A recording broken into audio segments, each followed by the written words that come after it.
গতকাল web Cooper সম্মেলনে ধুন্ধুমার পরিস্থিতি শিক্ষামন্ত্রীকে ডেপুটেশন দিতে যান পড়ুয়ারা। শিক্ষামন্ত্রীর সামনে আক্রান্ত হন পড়ুয়ারা। তৃণমূল কর্মীদের হাতে প্রহৃত হন 9 পড়ুয়া। ব্রাত্যর গাড়ির তলায় পিষ্ট এক পড়ুয়া। গাড়ির ধাক্কায় গুরুতর আহত হয়েছেন একজন পড়ুয়া। পড়ুয়াদের হামলায় জখম ব্রাত্য বসু, তিনি এসএসকেএম হাসপাতালে তাকে নিয়ে যাওয়া হয়। আক্রান্ত শিক্ষামন্ত্রী, পথে তৃণমূল। অপরদিকে সুকান্ত সেতু থেকে মিছিল তৃণমূলের। অরূপ বিশ্বাসের নেতৃত্বে মিছিল। পাল্টা শিক্ষামন্ত্রীর পদত্যাগ চেয়ে মিছিল। যাদবপুরের পড়ুয়াদের পরিস্থিতি নিয়ন্ত্রণে নামানো হয় র্যাব। রাতে ক্যাম্পাসে জিবি মিটিং এসএফআই এর। এরপরই অগ্নিকাণ্ডের ঘটনা যাদবপুরের ক্যাম্পাসে। রাতে যাদবপুর বিশ্ববিদ্যালয় ক্যাম্পাসে আগুন লাগানোর অভিযোগ ওঠে। শিক্ষাবন্ধু সংগঠনের কার্যালয়ে অগ্নিসংযোগ। পুড়ে ছাই শিক্ষাবন্ধু সংগঠনের একতলা, অন্তত এমনটাই জানা যাচ্ছে।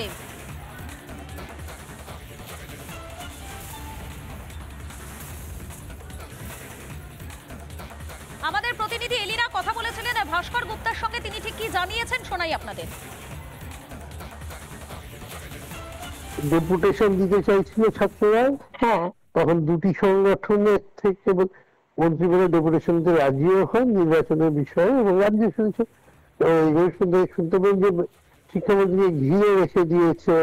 তার জন্য ঘেরাও, আমি তো অনেকবার ঘেরাও হয়েছি, বসলাম, শুনলাম, অনেকক্ষণ ধরে বসে আছেন। উনি আমাকে বললেন কিন্তু পুলিশ ডাকবেন না। পুলিশ তো আমরা এমনিতেও ক্যাম্পাসের ভিতরে পুলিশ কিন্তু আমরা ডাকি না সাধারণত, চেষ্টা করি আমরা সমস্ত।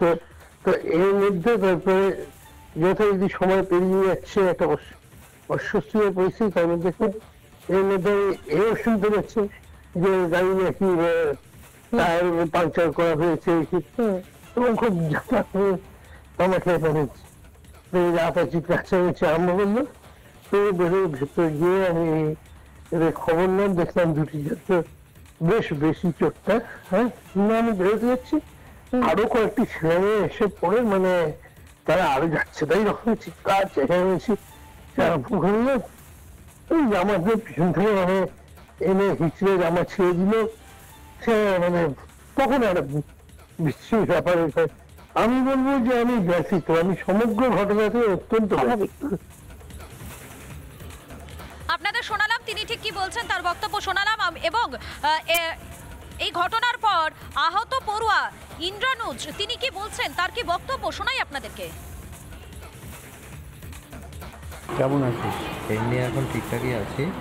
এবার আজকে যখন নাকি আমরা ট্রাইপার্টাইট মিটিংয়ের জন্য ডাক্তারবাবুর সাথে কথা হচ্ছিলাম, আমি নিজেও ছিলাম কথা বলারটার সময়, উনি রাজি হয়েছিলেন সমস্ত ছাত্রছাত্রীর সাথে বসবে। তো তখন তৃণমূলের বাকি এরা ধাক্কা দেখতে শুরু করে মারপিট করে এবং ডাক্তারবাবুকে গাড়িতে তুলে দেয়। দিয়ে উনি গাড়িতে ওঠার পর বলেন যে পুরোভাবে বেরিয়ে যেতে। আমরা গাড়ির সামনে বসলাম যে স্যার দাঁড়ান, আমরা কথাটা বলবো। তো ওই অবস্থায় গাড়ি স্টার্ট করে এগোনো শুরু করে। তখন পিক আপ বাড়তে থাকে, তখন আমরা যেহেতু সরতে পারছিলাম না, পিছন দিকে দৌড় শুরু করি।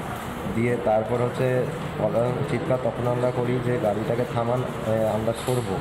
কিন্তু তখন আরও স্পিড বাড়িয়ে দেন, তখন ছিটকে পড়ি এবং মাথাটা যাতে চাকাতে না যায় তখন আমি মাথাটা ঘুরিয়ে নিই এবং তাদের চোখের ওপর দিয়ে চাকাটা চলে যায় এবং বাঁ পায়ের চেটোর ওপর দিয়ে চাকাটা যায়। এবং এটা আমরা জানাতে চাই যে আজকে যেরকম চূড়ান্ত অগণতান্ত্রিকভাবে প্রথম থেকে একটা শান্তিপূর্ণ মানে প্রোগ্রাম চলছে, বাইরে অবস্থান চলছে, প্রথমে ব্যানার ছিঁড়ে দেওয়া এবং তারপর চেয়ার দিয়ে মারা, ছাত্রীদের মেলেজ করা এবং একজন টিচারের মদ্যপ অবস্থায় মেয়ের গায়ে হাত তুলেছেন। তো এইগুলোর পরে এই আচরণ করলেন, আমরা বিরোধিতা পথে নেমে করব। আপনাদের শোনালাম জখম পড়ুয়া, তিনি কি বলছেন, তার কি বক্তব্য, সেই বক্তব্য আপনারা শুনলেন, সে বক্তব্য শোনালাম। এবং কিছু মাস আগেই যাদবপুর বিশ্ববিদ্যালয়, সেখানেই র্যাগিংয়ের শিকার হয়ে মৃত্যু হয় এক পড়ুয়ার। এই ঘটনার পর মৃত পড়ুয়ার বাবা, তিনি কি বলছেন, তার কি বক্তব্য শোনাই আপনাদের। যাদবপুর বিশ্ববিদ্যালয় পশ্চিমবঙ্গের শিক্ষা জগতের কলঙ্ক। আজকে যাদবপুরে যেসব ঘটনা ঘটেছে, কোন ভরসায় মানুষ তার সন্তানদের ওখানে পড়াশোনা করতে পাঠাবে? ওটা কি পড়াশোনা করার জায়গা না উচ্ছৃঙ্খলতার জায়গা? আজকে রাজ্যের মন্ত্রীর সঙ্গে ওখানে যে আচরণ হয়েছে, আজকে প্রত্যেকের জীবন বিপন্ন। আজকে অধ্যাপকদের মারধর করা হয়েছে। আজকে এই উচ্ছৃঙ্খলতার বলি আমার সন্তান। যাদবপুর আমার সন্তানকে ফিরিয়ে দিতে পারবে? এইসব উচ্ছৃঙ্খল ছেলে পেলে যা করছে, আবার যদি আমার সন্তানের মতো একটা সন্তান মারা যায়, তার দায় কে নেবে? আপনাদের শোনালাম মৃত পড়ুয়ার বাবা, তিনি কি বলছেন, তার কি বক্তব্য, সেই বক্তব্য আপনাদের শোনালাম। এবং গতকালকের এই ধুন্ধুমার পরিস্থিতির পর শিক্ষামন্ত্রী ব্রাত্য বসু, তিনি কি বলছেন, তার কি বক্তব্য শুনুন একবার।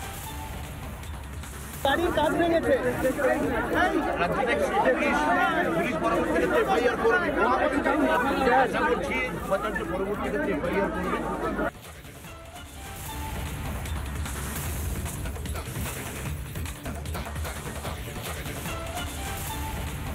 শুনলেন আপনারা ব্রাত্য বসু, তিনি ঠিক কি বলছেন, তার কি বক্তব্য শোনালাম আপনাদের, এবং এই বিষয়ে অরূপ বিশ্বাস কি বলছেন শুনুন।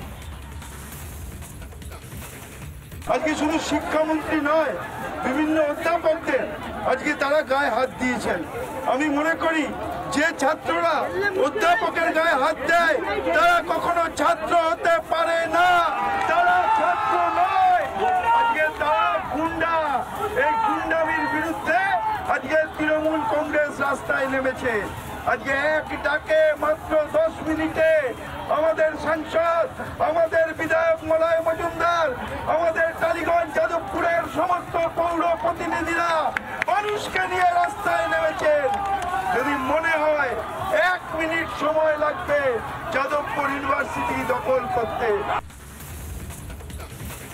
আপনাদের শোনালাম ঠিক কি বলছেন তিনি, তার বক্তব্য শোনালাম, এবং এই বিষয় নিয়ে বিজেপি নেতা তথা আইনজীবী কৌস্তব বাগচি কি বলছেন শোনাবো, এবং এর পাশাপাশি সৃজন ভট্টাচার্য তিনি কি বলছেন, তার কি বক্তব্য শুনুন একবার। শূন্যে বিলীন হয়ে যাওয়া সিপিএমকে এই রাজ্যে প্রাসঙ্গিক করার চেষ্টা। এই যে ঘটনা আমরা দেখেছি যাদবপুরের, শুধুমাত্র একটা ঘটনাকে সামনে রেখে গোটা রাজ্যে হিন্দু সনাতনীদের ভোটে আমরা বিগত দিনে দেখেছি কিভাবে সিপিএম ভোট কেটে তৃণমূলের সুবিধা করেছিল।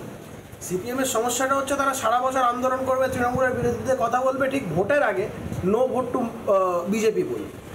সিপিএমের বোঝা উচিত যতদিন না তারা এই রাজ্যে নো ভোট টু মমতা বলবে তাদের এই রাজ্যে কোনোদিন শ্রীবৃদ্ধি হবে না।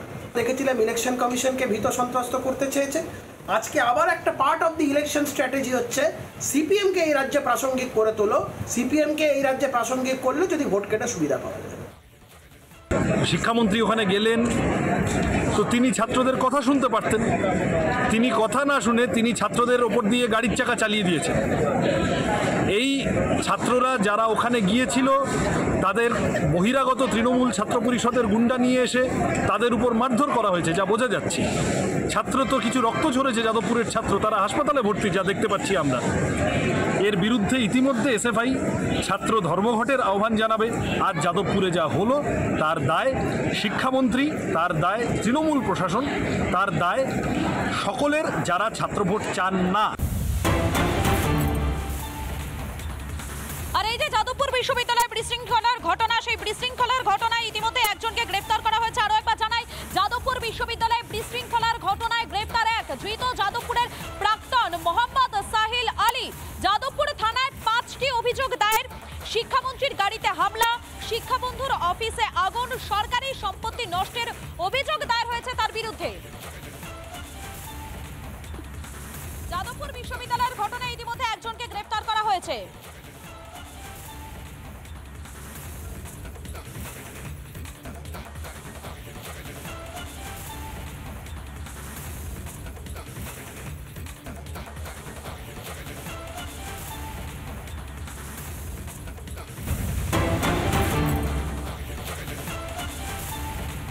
যাদবপুরে শিক্ষামন্ত্রীর গাড়িতে পিষ্ট পড়ুয়া, আহত পড়ুয়া ইন্দ্রানুজ রায়। শিক্ষামন্ত্রীর গাড়ি নিয়ে ইতিমধ্যে বিতর্ক শুরু হয়েছে। অন্যের নামে শিক্ষামন্ত্রীর গাড়ি, গাড়ির একাধিক নথি মেয়াদ উত্তীর্ণ, দেওয়ানি গাড়ির করও। আরও একবার জানাই আপনাদেরকে, যাদবপুরে শিক্ষামন্ত্রীর গাড়িতে পিষ্ট পড়ুয়া, এই ঘটনায় আহত হয়েছেন পড়ুয়া ইন্দ্রানুজ রায়, এবং এরপরেই কিন্তু শিক্ষামন্ত্রীর এই যে গাড়ি, সেই গাড়ি নিয়ে বিতর্ক শুরু হয়ে গিয়েছে। কেননা অন্যের নামে শিক্ষামন্ত্রীর এই গাড়ি, গাড়ির একাধিক নথি মেয়াদ উত্তীর্ণ, দেওয়ানি গাড়ির করও। আপনারা দেখতে পাচ্ছেন সেই ছবি এই মুহূর্তে আপনাদেরকে দেখাচ্ছি। এই গাড়িতে করেই কিন্তু গতকাল শিক্ষামন্ত্রী ব্রাত্য বসু তিনি ইতিমধ্যেই এই গাড়িতে করে তিনি গিয়েছিলেন যাদবপুর বিশ্ববিদ্যালয়, এবং সেই গাড়ির যে মেয়াদ উত্তীর্ণ, কত তারিখে মেয়াদ উত্তীর্ণ হয়েছে, সমস্ত ডিটেলস এই মুহূর্তে আপনাদেরকে দেখাচ্ছি রিপাবলিক বাংলা স্ক্রিনে।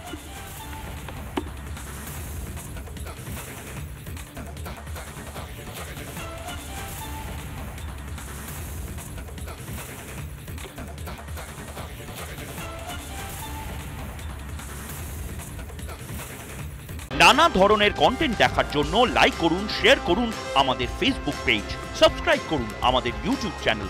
পাশাপাশি অন্যান্য ব্রেকিং নিউজের জন্য অবশ্যই চোখ রাখুন রিপাবলিক বাংলায়।